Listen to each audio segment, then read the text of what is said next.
Hello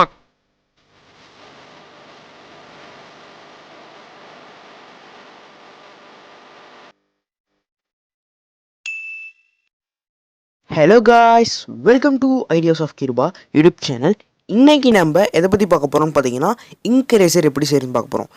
ஏன்னா நீங்கள் வரதுக்கு முன்னாடியே பார்த்துருப்பீங்க, நான் எழுதியிருக்கும்போது சின்னதாக லைட்டாக நானே கிரிக்கிடுவேன். அதை அழைக்கிறதுக்காண்டி நான் இங்க் எரேசர் தேடுவேன், கிடைக்காது. நம்ம வீட்டிலையே இன்ஸ்டண்ட்டாக எப்படி ஒரு இங்க் எரேசர், அதுவும் லிக்விட் டைப்பில் வந்து எப்படி செய்கிறதுன்னு தான் பார்க்க போகிறோம். நம்ம சேனல் இன்னும் நீங்கள் சப்ஸ்கிரைப் பண்ணால் சப்ஸ்கிரைப் பண்ணிக்கோங்க. கூடவே பக்கத்தில் பெல் ஐக்கனை ப்ரெஸ் பண்ணி ஆளுங்கிற ஆப்ஷன் கொடுத்துக்கோங்க. அப்படி பண்ணுறது மூலமாக நான் போகிற வீடியோ உங்களுக்கு நோட்டிஃபிகேஷன் வந்துடும். சரி, இப்போ வாங்க வீடியோக்குள்ளே போகலாம்.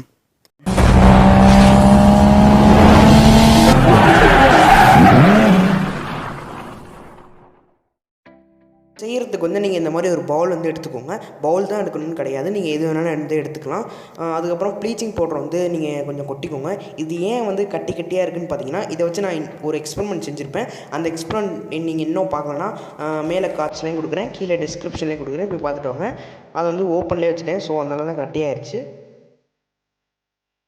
இப்போ வந்து அந்த கட்டி இருக்குது பார்த்தீங்களா, அதை வந்து நல்லா கரையிற அளவுக்கு தண்ணி வந்து ஊற்றிக்கோங்க. நீங்கள் சாதா ப்ளீச்சிங் பவுடர் இருந்தாலும் தண்ணி வச்சு மிக்ஸ் பண்ணுங்கள். இந்த மாதிரி எனக்கு கட்டி சும்மா ஆயிடுச்சு, ஸோ அதனால தான் நான் வந்து தண்ணி நல்லா ஊற்றி மிக்ஸ் பண்ணுறேன். இப்படி எதாக இருந்தாலும் நீங்கள் தண்ணி ஊற்றி மிக்ஸ் பண்ணணும், ஓகே? அது மாதிரி பார்த்துக்கோங்க.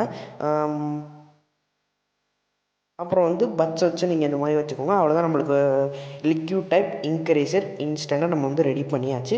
இப்போ பார்த்தீங்கன்னா நம்மளுக்கு ஃபுல்லாக ரெடி ஆகிடுச்சு. இப்போ இது வந்து அழைச்சி பக்கம் வச்சு வெல்கம் டு மை சேனல் அப்படின்னு சொல்லி மையை வந்து கொஞ்சம் நானே தான் இழுத்து விட்டேன், அப்போ தான் நான் உங்களுக்கு அழைச்சி கட்டுறதுக்கு. இப்போ பார்த்தீங்கன்னா நான் லைட்டாக வந்து அழைக்கவே பாருங்கள், போயிடுச்சு.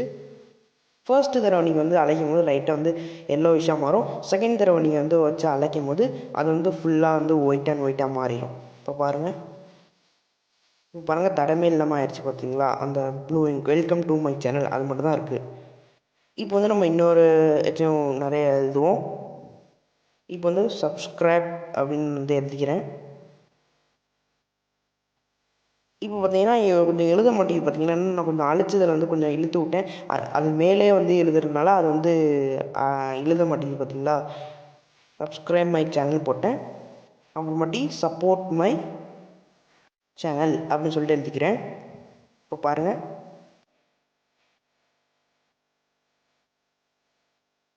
இப்போ வந்து இது வந்து நம்ம வச்சு அழைச்சி பார்ப்போம். இப்போ வந்து அழைப்போம், அது மாதிரி லைட்டாக பாருங்கள். இப்போ ஃபஸ்ட்டு தடவை அழைக்கும் போது உங்களுக்கு லைட்டாக மாறிடும். செகண்ட் தடவை நீங்கள் அதை தொட்டு அழைக்கும் போது உங்களுக்கு ஃபுல்லாக ஒயிட்டாக மாறிடும். நீங்கள் எழுதுனீங்க பார்த்தீங்களா ஆச்சு, அது மட்டும் தான் இருக்கும். மற்றபடி அந்த ப்ளூ இங்க் இருக்குது பார்த்தீங்களா, அந்த இங்க் வந்து உங்களுக்கு சுத்தமாக தெரியாது. பாருங்கள், இப்போ பார்த்தீங்கன்னா ஒன்றுமே இல்லை பார்த்தீங்களா. இப்போ வந்து மை சேனல் அதை மட்டும் அழைப்போம். சப்ஸ்கிரைப் வந்து நான் அழைக்க மாட்டேன். சப்ஸ்கிரைப் நான் ஏன் அழைக்கிறேன்னு பார்த்தீங்கன்னா, நம்ம சேனலில் இன்னும் நீங்கள் சப்ஸ்கிரைப் பண்ணலன்னா சப்ஸ்கிரைப் பண்ணிக்கோங்க. உங்களுக்கு வந்து 5 செகண்ட் டைம் தரேன்.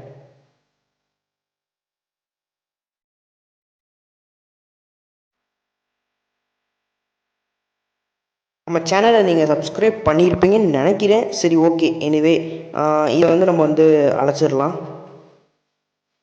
இப்போ வந்து நான் அதை தொட்டு அழைக்கிறேன் பாருங்கள்.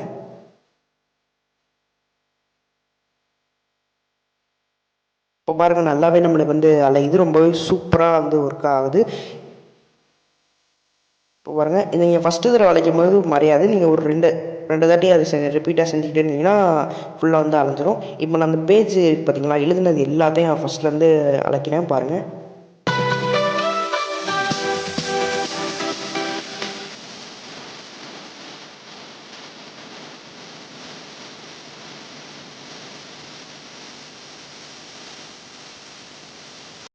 இப்போ பாருங்கள், அந்த பேஜில் எதுவுமே எழுதுன மாதிரியே இல்லை பார்த்தீங்களா. அதை நம்ம எழுதுன அந்த அச்சு மட்டும்தான் இருக்குது. அச்சு அந்த ப்ரெஷர் கொடுத்தோம் பார்த்தீங்க, ப்ரெஷர் கொடுத்து தான் எழுதுவோம். அந்த இது மட்டும்தான் இருக்குது பார்த்தீங்களா, கோடு. மற்றபடி அந்த இங்கு எதுவுமே இல்லை. இப்போ இதுமாரியே நீங்கள் எழுதுனீங்கன்னா உங்களுக்கு கரெக்டாக இருக்கும், ரீட் பண்ண அது மாதிரி பார்க்குறதுக்கு வந்து கரெக்டாக இருக்கும். இப்போ பாருங்கள், இதை நீங்கள் வந்து ஸ்கூலுக்கெலாம் அந்த மாதிரி எடுத்துகிட்டு போய் பண்ண முடியாது. இருந்தாலும் வீட்டில் நீங்கள் ப்ராஜெக்ட்ஸ் அந்த மாதிரிலாம் எழுதுங்க பார்த்தீங்களா, அப்போதைக்கு உங்களுக்கு ரொம்ப யூஸ்ஃபுல்லாக இருக்கும். ப்ராஜெக்ட் அசைன்மெண்ட் அந்த மாதிரிலாம் எழுதும் போது சரி, ஓகே. இந்த வீடியோ வந்து உங்களுக்கு பிடிச்சிருந்துச்சுன்னா லைக் பண்ணுங்கள்.